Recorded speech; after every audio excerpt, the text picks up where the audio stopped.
We've been here just over 24 hours. I would have to say it is without doubt one of the most emotional days of my life. This morning we met a family that had lost 2 boys. We then went to Shfayim, where we met with Ofer, the father of Aviv, who sadly, but most importantly, bravely died in the early hours of the fighting. Ofer is well known to the Jewish Agency, well known to Keren Hayesod. It was so unbelievably sad to see a colleague who has worked with victims of terror over many, many years. And now sadly, he's a victim of terror. At Shfayim, there were many, many hundreds, in fact, of evacuees from Kfar Aza. Something like 70 people, residents, families passed away. In the front of the hotel there's a chart of which time and where and who the burial ceremonies are sadly for. Today alone, there was 12 burial ceremonies. It was the most unbelievable experience to see so many people, not only unbelievably sad in bereavement, but also shifted from their homes, many of them with nothing.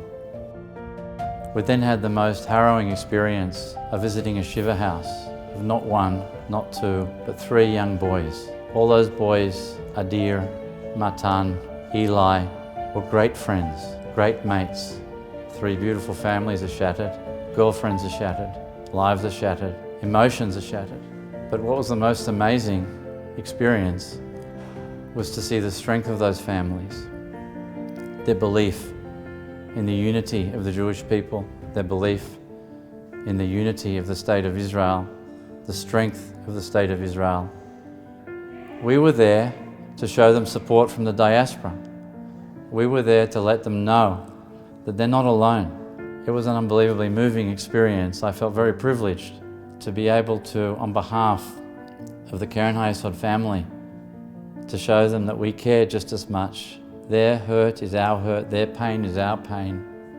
We saw displaced families, mainly Ethiopian families, from the absorption center in Ashkelon.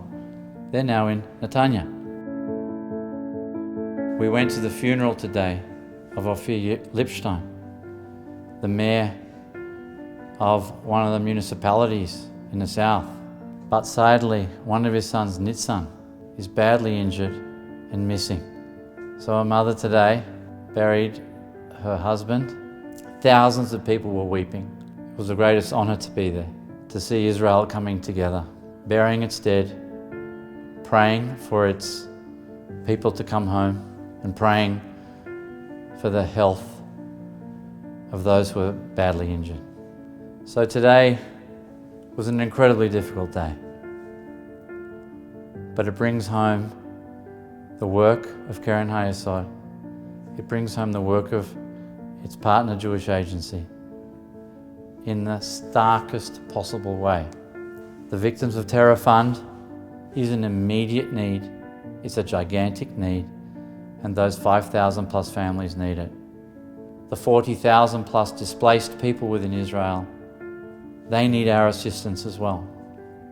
And I fear in the long term, Israel will desperately need the help of the diaspora. Our job in the diaspora is to continue to help Israel more than we have ever helped Israel. Israel is now facing the largest loss of people who died just because they were Jewish. We can only live in the diaspora strongly as proud Jews because we have a strong Israel. Israel is shattered at the moment, but it is also strong, and Israel will survive and win. But it is our responsibility as Jews in the diaspora to be with it every step of the way. The bond between the diaspora Jewry and Israel is unbreakable, but now is a moment in time where Israel desperately needs our support emotionally, our support physically, economically, and financially. I urge you to support Israel in any possible way you are able to.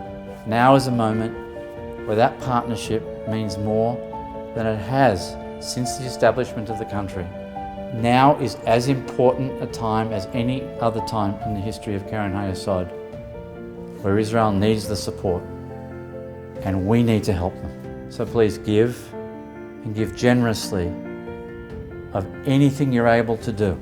And then when we look at ourselves, when this is past and we've won as a people, we'll be proud of ourselves. Thank you.